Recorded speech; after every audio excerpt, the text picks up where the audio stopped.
Happy Easter! I'm Courtney from Blue Oaks. Welcome to the SideShow. Happy Easter, everyone! Happy Easter, Jay!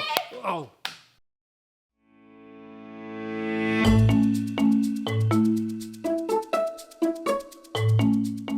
Hey, Bayside Kids. Welcome to the SideShow. Easter special. Social distancing. 2 presenters, 2 different times. 1 amazing show.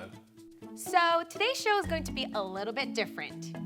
Yeah, they've all been different so far. We are going to ask our friends to explore the Easter story. So we've got different objects on our desk here that are going to help us think about the Easter story, what happened over 2,000 years ago. So the first thing is this little bag of coins. 30 silver coins. Nikki, help us think about what this has got to do with Easter. And then one of the followers went to talk to the high priest. This was the follower named Judas Iscariot. He said, "I will give Jesus to you. What will you pay me for doing this?" The priest gave Judas 30 silver coins. 30 coins. That's all it took to convince Judas to turn his back on Jesus. During the Passover meal, Jesus told his disciples he'd be betrayed by Judas.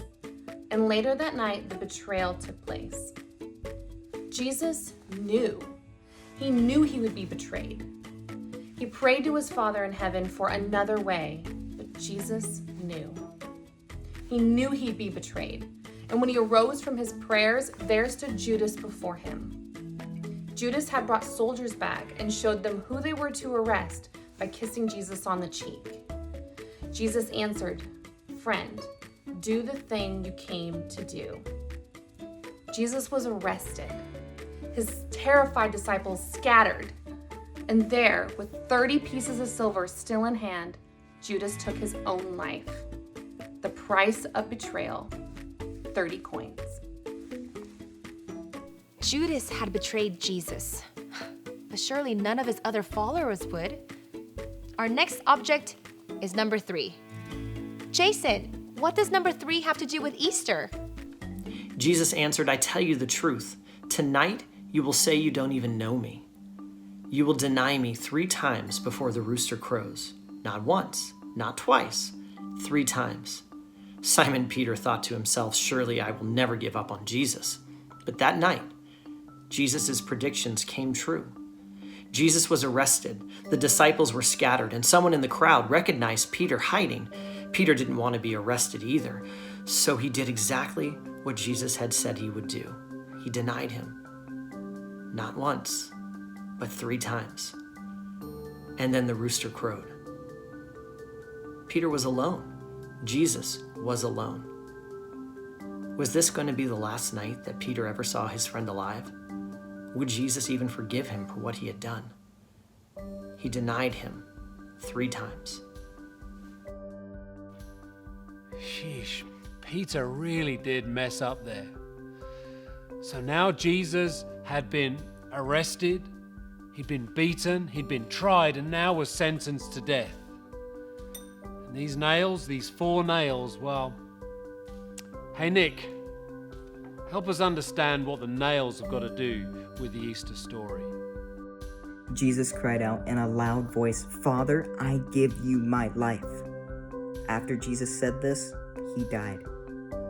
The army officer that was there saw what had happened. He praised God, saying, "I know this was a good man."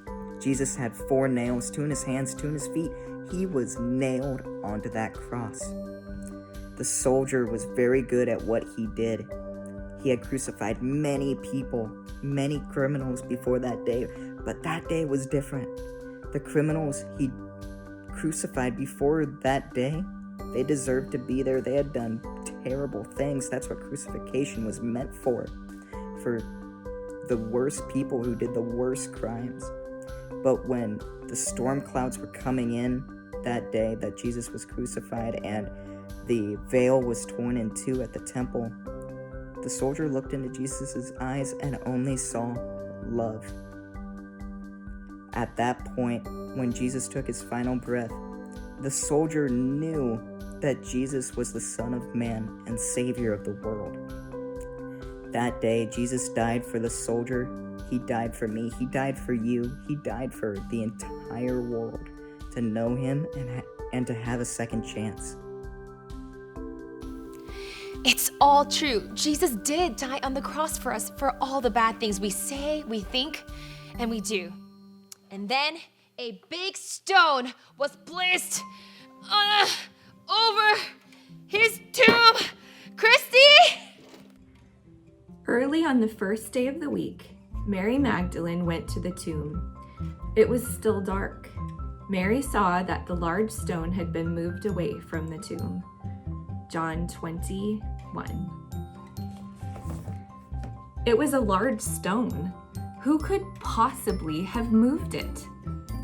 Mary entered the tomb and saw that Jesus was no longer there. Who had taken his body? A voice called out to her, "Woman, why are you crying? Who are you looking for?" Mary thought it was the gardener and asked him where Jesus' body was. But he wasn't the gardener. "Mary," Jesus said. Mary's eyes opened wide. "Teacher!" She had seen him on the cross. She had seen him breathe his final breath. But he was here, standing in front of her, smiling. The stone had rolled away, and he was alive again. He is risen. Jesus is alive. Over the course of the next few days, Jesus appeared to many of his followers. But Thomas, well, he was one of the last people to find out. He wanted to see his hands. John? Hey everyone, I want to tell you about Thomas, also called Doubting Thomas. See, he did not believe that Jesus had risen from the dead, even though his friends had told him that he did. In fact, John 20:25 says that Thomas said that he would not believe until he saw Jesus' hands with the marks on them, with the nails where the nails had been, and was able to put his finger through it. Well, about a week later, Thomas was with his friends. They were in a room. The doors were locked. No one could get in. And Jesus suddenly appeared and he said, "Peace be with you." And Thomas turned around and Jesus opened his arms and showed him his hands. And he could see where the nails had been driven. The marks were there. And Thomas fell down to his knees, tears coming down from his eyes, because he now knew that, yes, Jesus was alive. And Jesus, turning to the other disciples, says that you all believe because you have seen me. But there are those who will believe that who have not seen me, and they will be blessed. I love this verse, John 20:29. You believe because you see me. Those who believe without seeing me will be truly happy. Talk time. Why did Jesus need to die on the cross? What do we need to do to believe in Jesus without seeing him?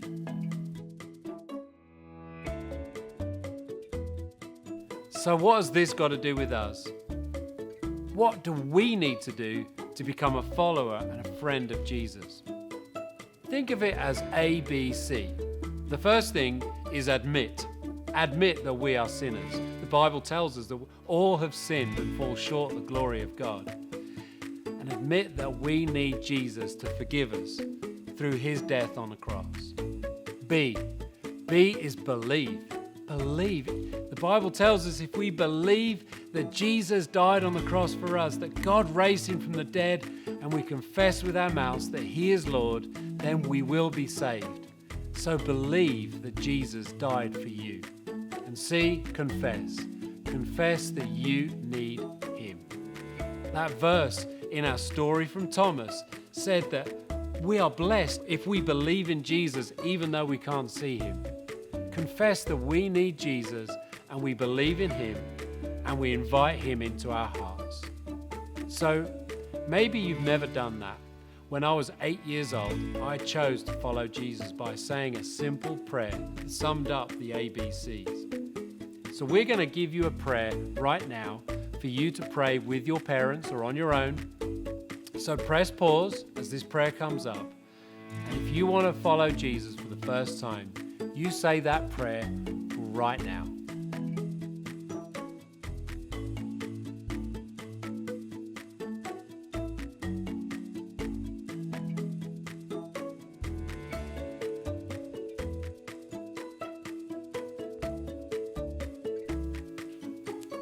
If you made a decision to follow Jesus, or if you would like more information about it, text Kids Yes to 56316. Hey, thanks for watching our Easter special of the SideShow. We'll see you next week. Bye-bye. Happy Easter!